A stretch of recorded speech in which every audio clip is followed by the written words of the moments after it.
2024 లేదా 25లో డిగ్రీ లేదా బీటెక్ చదివారా? సాఫ్ట్‌వేర్ జాబ్ కోసం ఎదురు చూస్తున్నారా? అయితే కోడ్ జ్ఞాన్ 100 డేస్ కోర్సులో చేరండి. జాబ్ సాధించండి.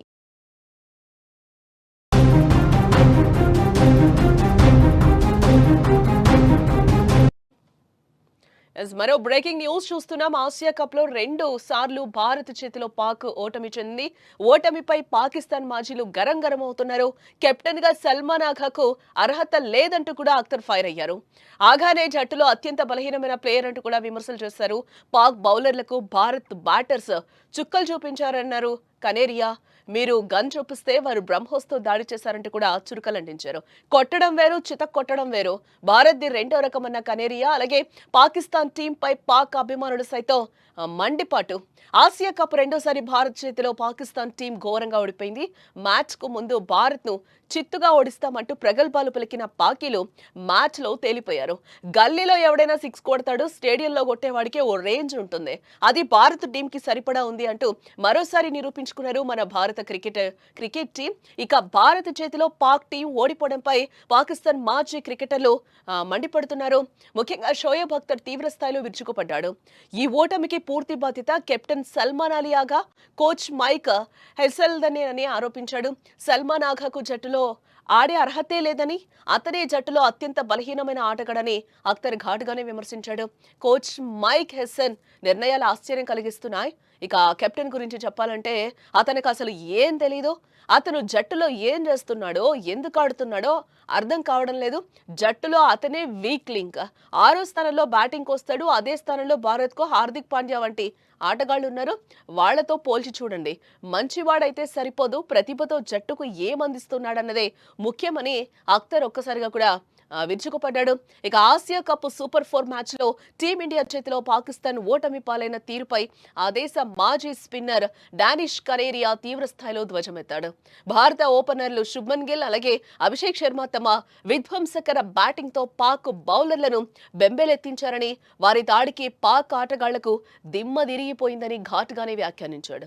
ఈ మ్యాచ్లో తొలుత బ్యాటింగ్ చేసిన పాకిస్తాన్ సాహిబ్జాదా ఫర్హాన్ అర్ధశతకం తర్వాత AK-47 సంకేతం చూపిస్తే శుభ్మన్ గిల్, అభిషేక్ శర్మ తన బ్యాట్లతో ఏకంగా బ్రహ్మోస్ ని ప్రయోగించారంటూ కూడా భారత్ పై పొగడ్తలు కురిపించాడు. కొట్టడం వేరు, చితక్కొట్టడం వేరు. ఇది రెండో రకం. దాన్ని మామూలు ఉతకడం అనరు, మహా ఉతుకుడు అంటారని ఆయన అన్నాడు. అభిషేక్ గిల్ వంటి క్లాస్ ఓపెనర్లు ఉన్నప్పుడు ఇలాంటి పిచ్ పై 200 పరుగుల లక్ష్యం కూడా చిన్నదేనని కనేరియా అభిప్రాయపడ్డాడు. అంతేకాకుండా ఓటమికి సాకులు వెతకడం పాకిస్తాన్కు అలవాటేనని కనేరియా విమర్శించాడు. ఇప్పుడు వారు ఫకర్ జమాన్ అవుట్ను బలి పశువుని చేస్తున్నారు. తాను అవుట్ కాలేదని అతడు ఇప్పుడు ఏడుస్తాడు. కానీ సంజు శాంసన్ పట్టింది స్పష్టమైన క్యాచ్. గ్లోవ్స్ బంతి కింద ఉన్నాయి. అయినా బెనిఫిట్ ఆఫ్ డౌట్ అంటూ పాకిస్తాన్ ఈ అంశంపై రాద్ధాంతమే చేస్తోందని ఆయన ఆరోపించాడు.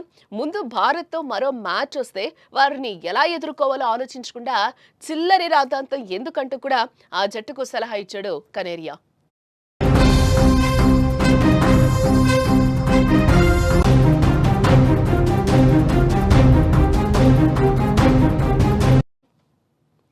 మరో బ్రేకింగ్ న్యూస్ చూస్తున్నాం. ఆసియా కప్‌లో 2 సార్లు భారత్ చేతిలో పాక్ ఓటమి చెందింది.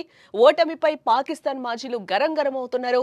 కెప్టెన్‌గా సల్మాన్ ఆగాకు అర్హత లేదంటూ కూడా అఖ్తర్ ఫైర్ అయ్యారు. ఆగానే జట్టులో అత్యంత బలహీనమైన ప్లేయర్ అంటూ కూడా విమర్శలు చేశారు. పాక్ బౌలర్లకు భారత్ బ్యాటర్స్ చుక్కలు చూపించారన్నారు కనేరియా.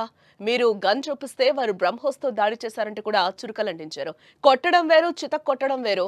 భారత్‌ది రెండో రకమన్న కనేరియా. అలాగే పాకిస్తాన్ టీంపై పాక్ అభిమానులు సైతం మండిపాటు. ఆసియా కప్ రెండోసారి భారత్ చేతిలో పాకిస్తాన్ టీం ఘోరంగా ఓడిపోయింది. మ్యాచ్‌కు ముందు భారత్‌ను చిత్తుగా ఓడిస్తామంటూ ప్రగల్భాలు పలికిన పాకీలు మ్యాచ్‌లో తేలిపోయారు.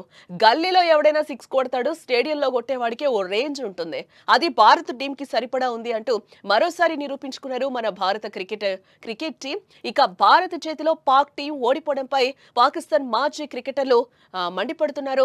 ముఖ్యంగా షోయబ్ అఖ్తర్ తీవ్ర స్థాయిలో విరుచుకుపడ్డాడు. ఈ ఓటమికి పూర్తి బాధ్యత కెప్టెన్ సల్మాన్ అలీ ఆగా, కోచ్ మైక్ హెసెల్దనేనని ఆరోపించాడు. సల్మాన్ ఆగాకు జట్టులో ఆడే అర్హతే లేదని, అతనే జట్టులో అత్యంత బలహీనమైన ఆటగాడని అఖ్తర్ ఘాటుగానే విమర్శించాడు. కోచ్ మైక్ హెసెన్ నిర్ణయాలు ఆశ్చర్యం కలిగిస్తున్నాయి. ఇక కెప్టెన్ గురించి చెప్పాలంటే అతనికి అసలు ఏం తెలీదు. అతను జట్టులో ఏం చేస్తున్నాడో, ఎందుకు ఆడుతున్నాడో అర్థం కావడం లేదు. జట్టులో అతనే వీక్ లింక్. 6వ స్థానంలో బ్యాటింగ్కి వస్తాడు. అదే స్థానంలో భారత్కు హార్దిక్ పాండ్యా వంటి ఆటగాళ్లు ఉన్నారు. వాళ్లతో పోల్చి చూడండి.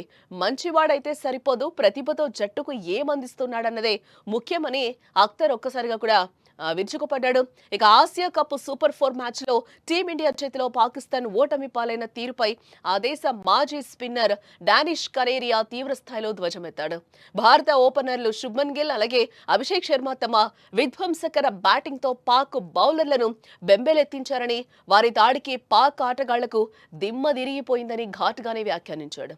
ఈ మ్యాచ్ లో తొలుత బ్యాటింగ్ చేసిన పాకిస్తాన్ సాహిబ్జాదా ఫర్హాన్ అర్ధశతకం తర్వాత AK-47 సంకేతం చూపిస్తే శుభ్మన్ గిల్, అభిషేక్ శర్మ తన బ్యాట్లతో ఏకంగా బ్రహ్మోస్ ని ప్రయోగించారంటూ కూడా భారత్ పై పొగడ్తలు కురిపించాడు. కొట్టడం వేరు, చితక్కొట్టడం వేరు. ఇది రెండో రకం. దాన్ని మామూలు ఉతకడం అనరు, మహా ఉతుకుడు అంటారని ఆయన అన్నాడు. అభిషేక్ గిల్ వంటి క్లాస్ ఓపెనర్లు ఉన్నప్పుడు ఇలాంటి పిచ్ పై 200 పరుగుల లక్ష్యం కూడా చిన్నదేనని కనేరియా అభిప్రాయపడ్డాడు. అంతేకాకుండా ఓటమికి సాకులు వెతకడం పాకిస్తాన్కు అలవాటేనని కనేరియా విమర్శించాడు. ఇప్పుడు వారు ఫకర్ జమాన్ అవుట్ను బలి పశువుని చేస్తున్నారు. తాను అవుట్ కాలేదని అతడు ఇప్పుడు ఏడుస్తాడు. కానీ సంజు శాంసన్ పట్టింది స్పష్టమైన క్యాచ్. గ్లోవ్స్ బంతి కింద ఉన్నాయి. అయినా బెనిఫిట్ ఆఫ్ డౌట్ అంటూ పాకిస్తాన్ ఈ అంశంపై రాద్ధాంతమే చేస్తోందని ఆయన ఆరోపించాడు. ముందు భారత్తో మరో మ్యాచ్ వస్తే వారిని ఎలా ఎదుర్కోవాలో ఆలోచించకుండా చిల్లరి రాద్ధాంతం ఎందుకంటూ కూడా ఆ జట్టుకు సలహా ఇచ్చాడు కనేరియా.